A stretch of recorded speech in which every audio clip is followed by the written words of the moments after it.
This season, Instacart has your back to school. As in, they've got your back to school lunch favorites like snack packs and fresh fruit. And they've got your back to school supplies like backpacks, binders, and pencils.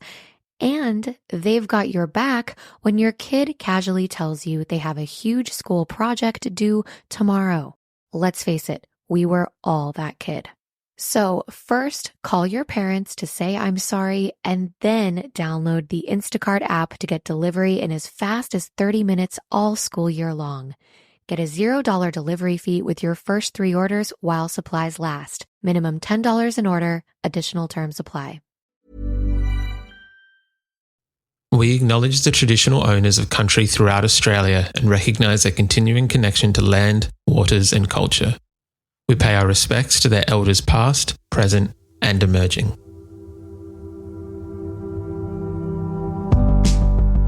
Welcome to This Song Is Yours, a music podcast where we chat to a new guest each week, talk about their life and creative endeavours, and talk to them about some of the music they love.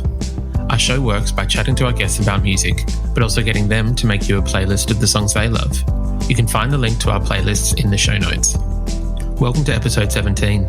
I'm your host, Simon Fink. Our guest today is Baby Queen. Baby Queen is the musical moniker of Bella Latham, a South African artist now based in London. She's released her debut EP last August, entitled Medicine, and has just released her new single, Raw Thoughts. In today's episode, we talk about starting a psychology podcast together, writing books about sadness, and what it's like for Courtney Love to slide into your DMs. Here we go. Our guest today usually goes under the name Bella Latham. She's a songwriter who is gathering praise from outlets such as NME, the New York Times, and the BBC.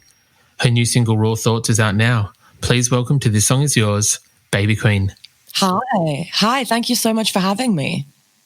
My pleasure. Thank you very much for joining us. I know it is extremely early in the UK. Yeah, I literally just got out of bed. I've got to be honest. I've literally just woken up. Well, we very much appreciate you getting up and speaking to us this early. I wanted to start our conversation talking about your fans. I know that you have some very devoted fans in what I believe you call the Baby Kingdom. Yes, the Baby Kingdom is it's our sort of little collective, and it's sort of like a place where we can all exist, and yeah, they're absolutely incredible. You recently had a very high-profile guest join the Baby Kingdom last month. Courtney Love expressed her admiration for post on Instagram. What was that like? What was waking up to see that on your phone? She did. Yeah, it was crazy. I was actually, I had just gotten out of a cab to my manager's house, and I got a notification on my phone that Courtney Love has tagged you in something. And I was like, what? And I walked inside. I was like, guys, have you seen this? And it was, it was the craziest thing, because it was just like this really long post about if she went through every single song and like what she liked and didn't like about all the music. And I was like, this is the craziest thing. I was like, oh my gosh, I want to get this whole post tattooed somewhere on my body. This is amazing. So yeah, it was mad. And we were like DMing. So her and I have been like back and forth a bit, which is crazy. Like, oh, Courtney Love's in your DMs. I'm like, no, this is mad. Do you listen to whole or much of any of her work when you were growing up, or at all?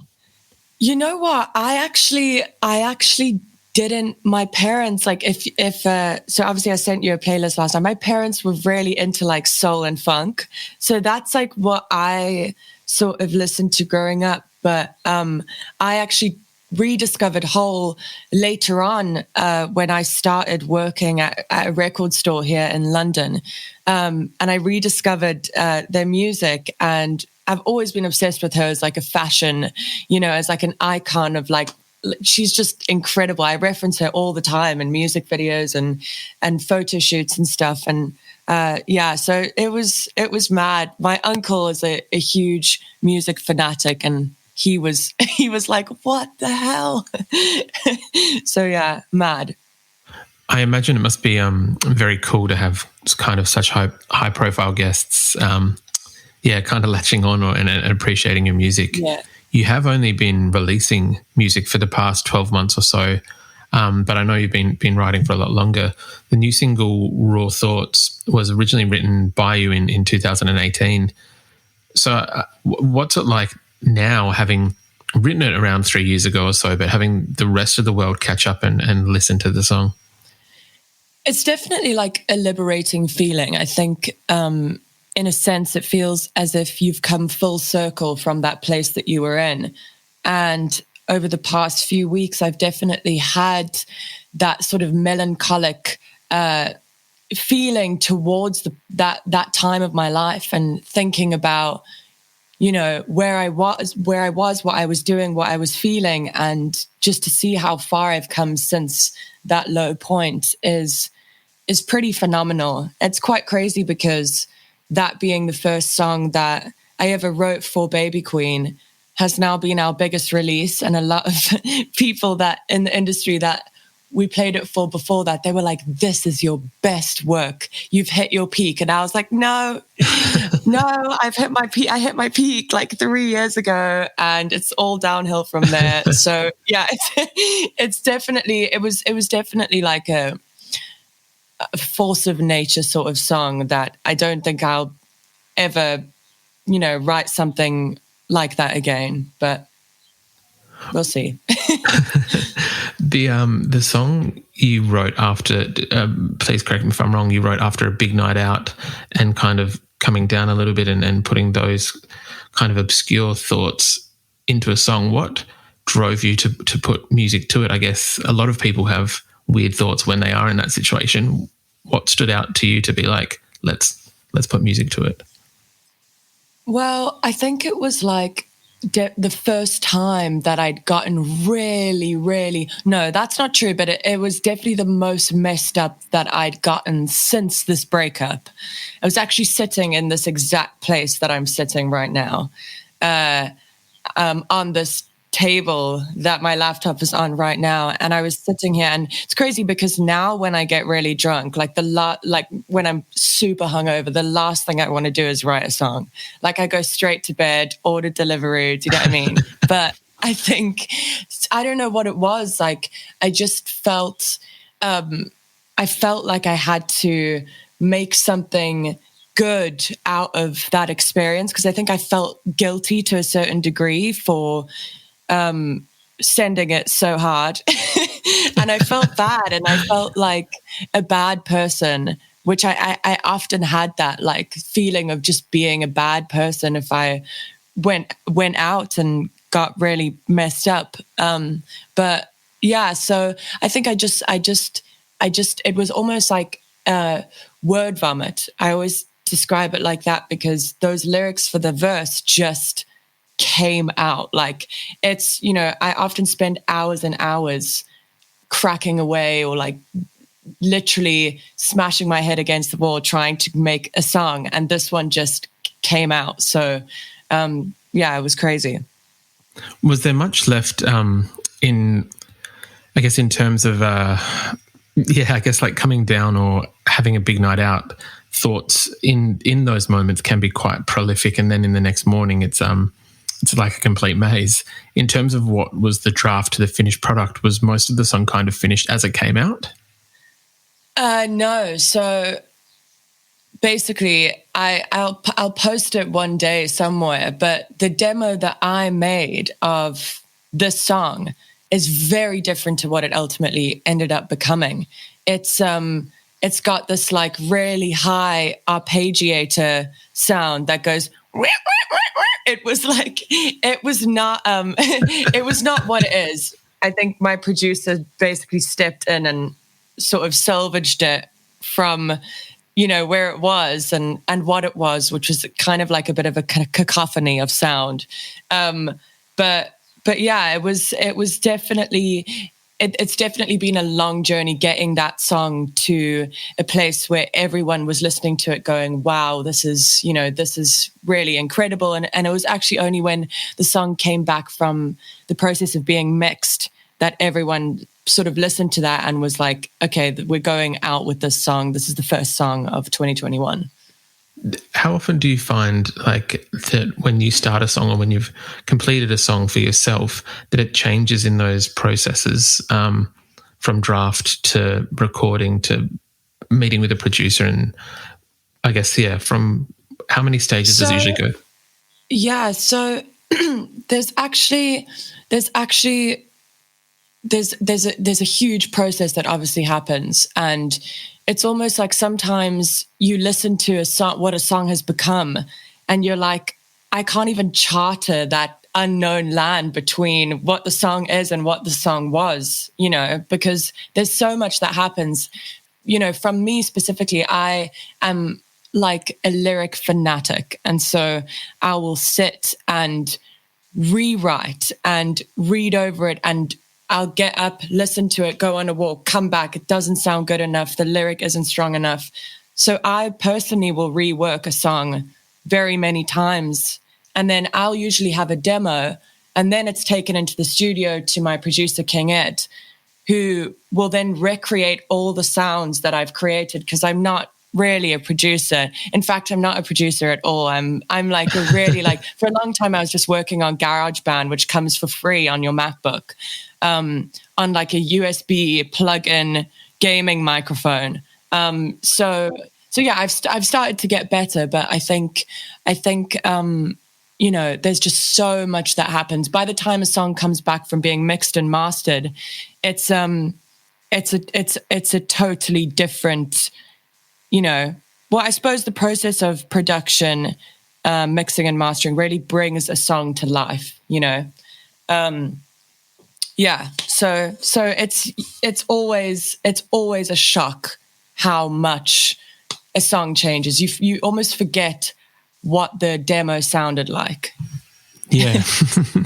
You mentioned just before that you're a lyrical fanatic. Your lyrics themselves have become quite well known and receiving a bit of praise for the honesty that kind of comes across, and the I guess almost like a bit of a grittiness to it, if you will. For yourself, how important is it to be honest in your songwriting and getting across what you actually really feel? I think, a lot of people will ask me, do you feel nervous being that honest? Do you have reservations being that honest? And it's never something that's come into my mind of thinking I'm scared to. It's just not. For me. It's just what I do. And I think I often say when I actually wrote Raw Thoughts, which, as I said, was the first song that became a Baby Queen song, I discovered this sort of satirical, cynical, very, very negative, jarred voice, inside of me that I began using. And then I wrote Buzzkill a few months later, and it clicked in my mind of this is what's really working. This is what's connecting. The more honest I'm pushing this, the better, people in my team and people in my family are reacting to what I'm doing. And the more I feel like it's something that no one else is doing. And so I pushed that because that was what I knew I'd landed on something. And I was like, this honesty thing. This is where it's at. This is where it's happening. So it's incredibly important. I think that a lot of what I base the sort of philosophy of the baby kingdom on is, I want other people to feel less alone when they listen to my music, because I can mirror what they're actually thinking, not what they're thinking on the surface and what they, a pop song is for a long time, pop music was just regurgitating other pop music, saying what you thought pop music should say, instead of what people are actually thinking, which, people are thinking complex, difficult, people are thinking what I'm saying, basically, but no one else is saying it. So it is. Some of your lyrics are they're quite intricate and detailed. It's not not disparaging like your top 40 radio songs. There's no like repetitiveness. It is quite like almost more prose than it is like catchy, like top 40 EDM or something like that. Yeah, it's like it's more like poetry, you know, in its structure, and like it's more like very contemporary poetry when I write it. I'm that obsessive over every single line having a purpose, you know what I mean? So it's so yeah, that's exactly what it is. In terms of poetry, I did read very recently that you're writing a book on sadness. Is that correct? Yes. I am. It's the lamest thing ever. Like, I'm literally like, oh, what's your book about? Sadness. Yeah, it's just about sadness. With that, and I think it kind of ties into the lyrical content of your songs, do you think that this, maybe not fascination, but addressing sadness is kind of this similar thing where people look at it as a bad thing, but it's good to actually address some of those topics that people feel underneath the surface, not just on a surface level? I think that for me, it was sort of essential to being able to keep going. I was so sad for so long. And, you know, I have depression, so it's something that I sort of vacillate in and out of. You know, you can have like a depressive episode and be sad again. But I think that where starting to create this book came out of, and a lot of what I sort of explored in my writing, which obviously bled into my music, is trying to understand. That's what this book is. It's basically trying to understand why I am just sad, because I have an older sister who, for example, her most listened to song in 2019 was like Shawn Mendes and Camila Cabello, and mine was I See a Darkness by Bonnie Prince Billy. And I was like, what is going on here? Like, why am I like this, you know? Very different songs. For a long time, I thought like, you know, am I sad because I'm like too clever?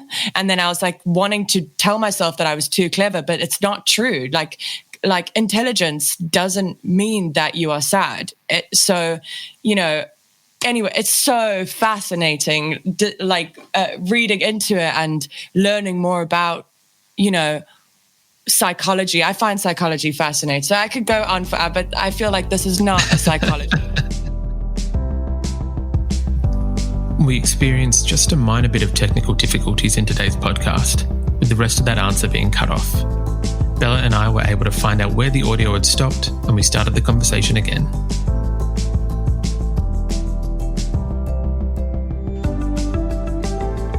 As we were just saying, yeah, if we do have a psychology podcast, we'll get you back for that. Thank for you one so of those much. shows. I'm anxiously awaiting that phone call.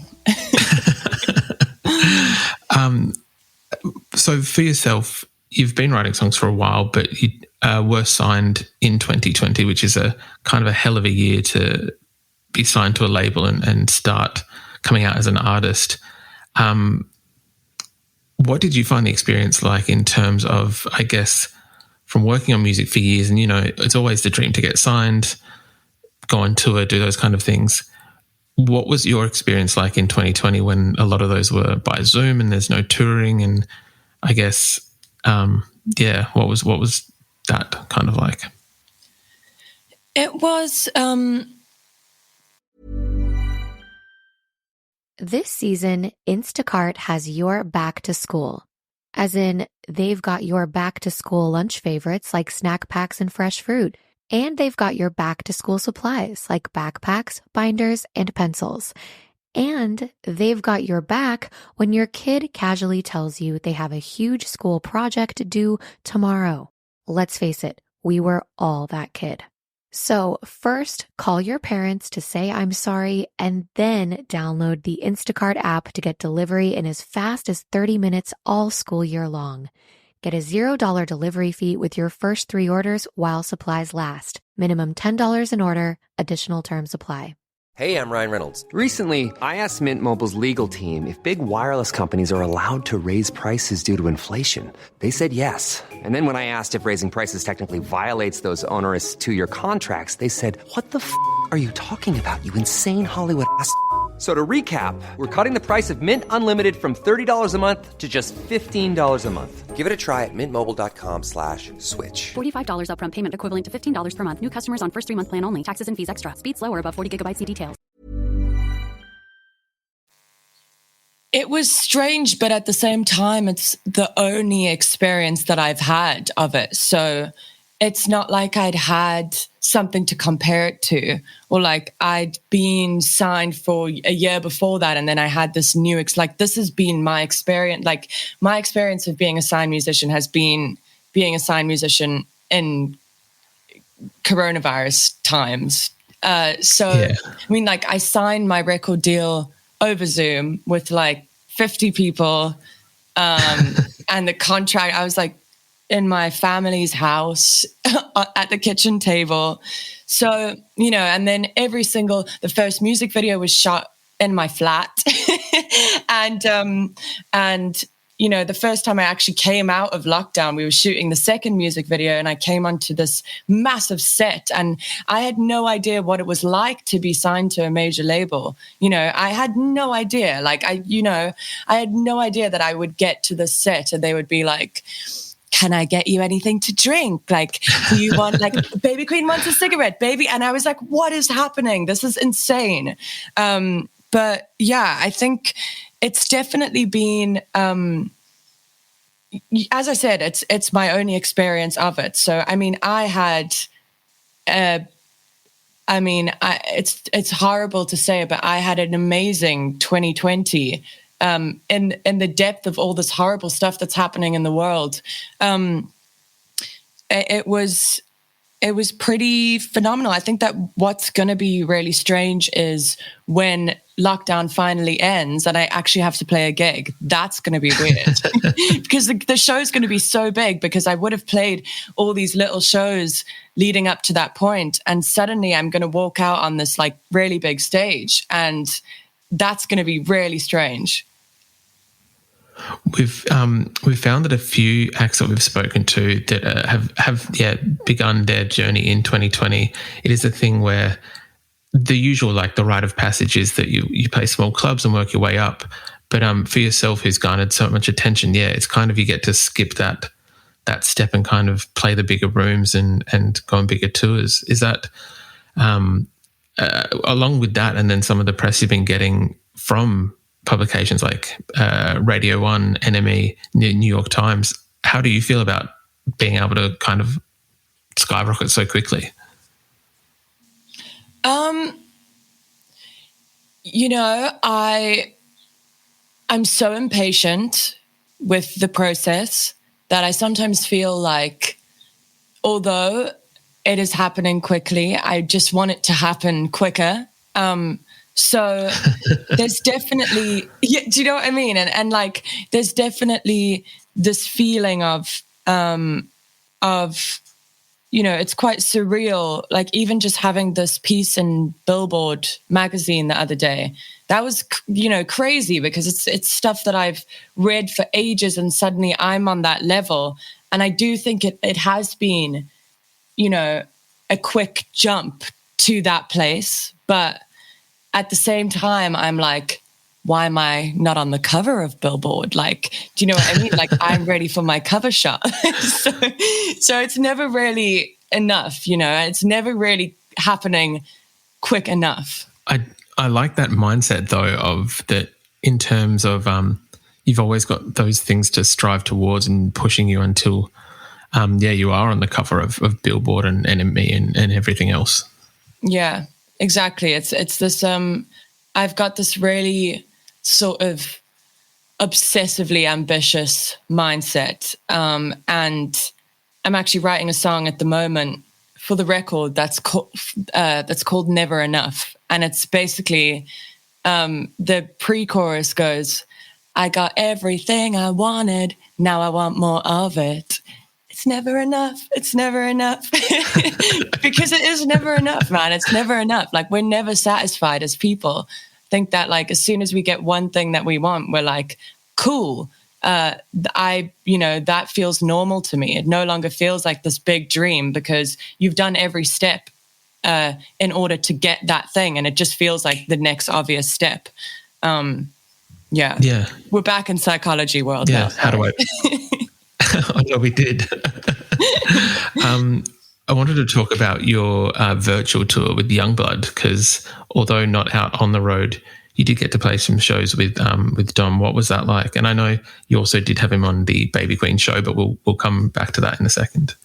It was amazing, man. I think it was weird filming those shows because it was sort of a hybrid between shooting a music video and playing a live show, because obviously you don't have an audience. And then you have all the production team, the lights, and it does feel like a music video, but you actually have to sing as well.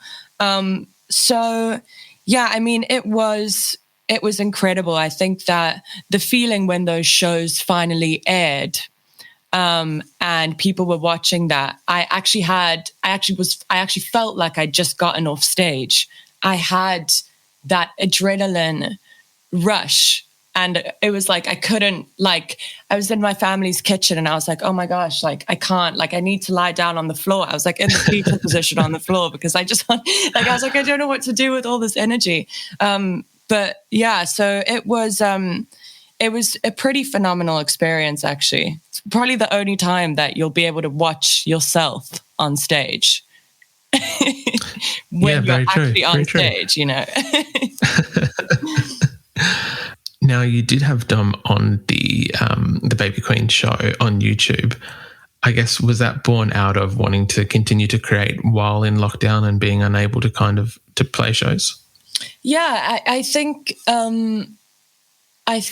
basically, you know, we've continued sort of making that show. I think because the fans of, you know, the Baby Kingdom, they really love it when something like that comes out, and it just brings them happiness. And I think it brings us happiness to be creative and make stuff. And, you know, I really like to perform and do the whole, hello, it's me. So, you know, that was really nice. And having Dom on, I'd just seen him a few days prior to that, because we did like a double cover of Dork magazine. And I just seen him as I was leaving my shoot for it. So yeah, we didn't get to speak for long. So it was nice to jump on the phone and just have a little chat. Cause I met him like ages ago, like before I was Baby Queen. I ended up on a night out with him in Camden, very drunken night out. So it's weird to like, oh, hi, Baby Queen. But like, do you know what I mean? Like we never met like when I was Baby Queen. So it's weird. It's sort of like, yeah, I'm still trying to deal with this identity crisis of Bella versus Baby Queen. I don't know who I am. I imagine that will continue as your career kind of continues to change and grow. Bella, are you happy to talk about the playlist you sent through? 100%. Let's get into it.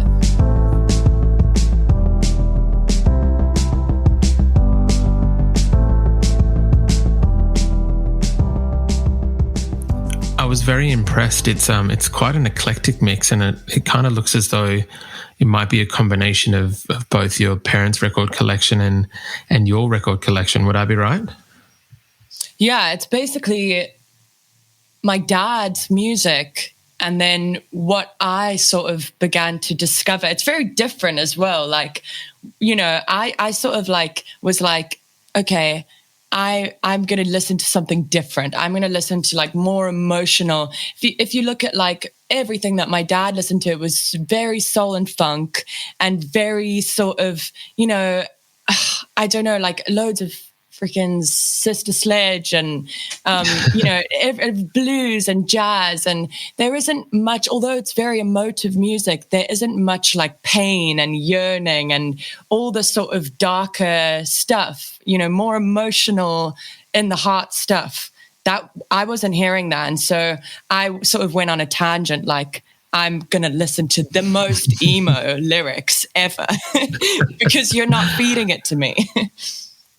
There are some, I guess, some songs on here as well that do fit into that. Well, as you said, the emo vibe. There's some 1975 and some St. Vincent.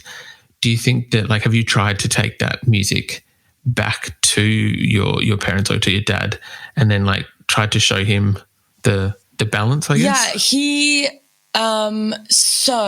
he never caught my mum, became a big 1975 fan because I'd put the music on in the car and be like, listen, Mom, just listen to these lyrics. And then I'd get on Google, I'm going to read them out to you, pause the music, read the lyrics word for word. My mom got really into the 1975 and my dad never quite caught on, but he did like, I was listening to a lot of Tame Impala at one point, and I took that home, and he was like, I love Tame Impala. So I made him a mix of like loads of Tame Impala music, and that was about it. I'm constantly like trying to find an artist that can actually bridge the gap between me and my dad, and it's really difficult. Like, it's really hard. I do love, like, don't get me wrong, I like Tame Impala, but they are like a dad rock band. At this point, my dad was like, Tame Impala, whoa. I wanted to discuss Taylor Swift as well, because you do have a few Swiftie songs on here. And where did I read? I read somewhere that I believe Love Story is your go-to karaoke song. It is. That is true. It does have it is a very, very impressive key change in that song. There's a reason why. What is it about Taylor's songwriting or Taylor's music that you enjoy? I think Love Story was the first Taylor Swift song that I heard. I came home from school one day and the music video was playing on the television in my living room. And I was like, what is this? What is going on here? Like, who is this?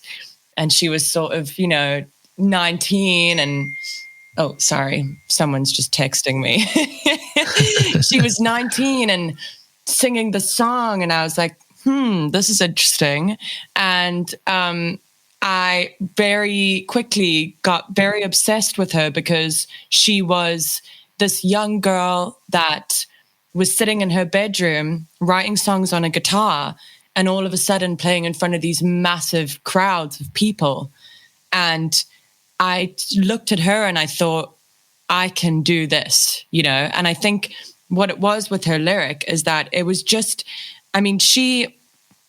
she taught me how to structure a song. She taught me how to develop a narrative, how to tell a story.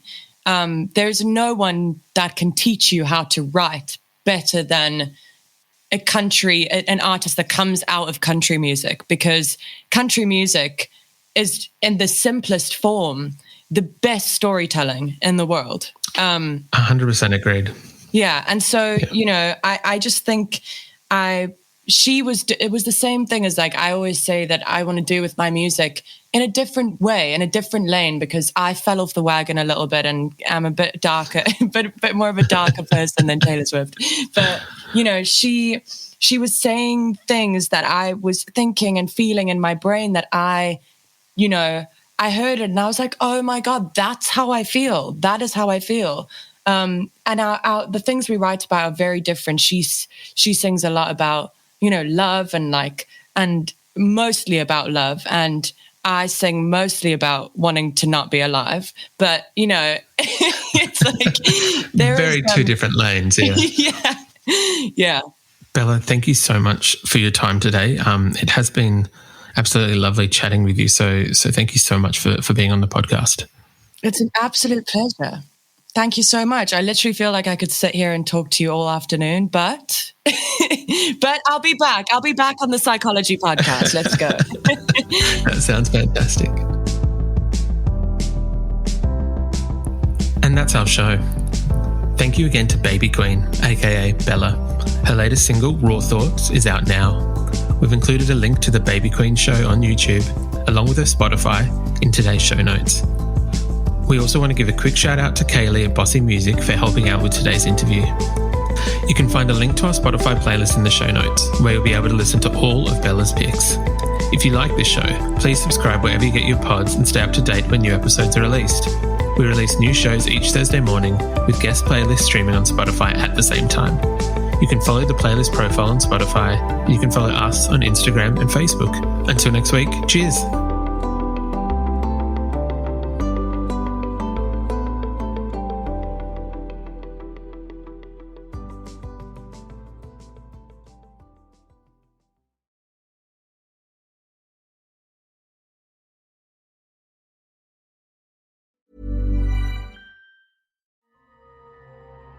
The most powerful designer drugs are the digital ones we use daily. And we get high off them. One touch, tap, like, scroll at a time. You know, just like tech creators want us to. Use digital without digital using you. Learn more at sync.ithra.com.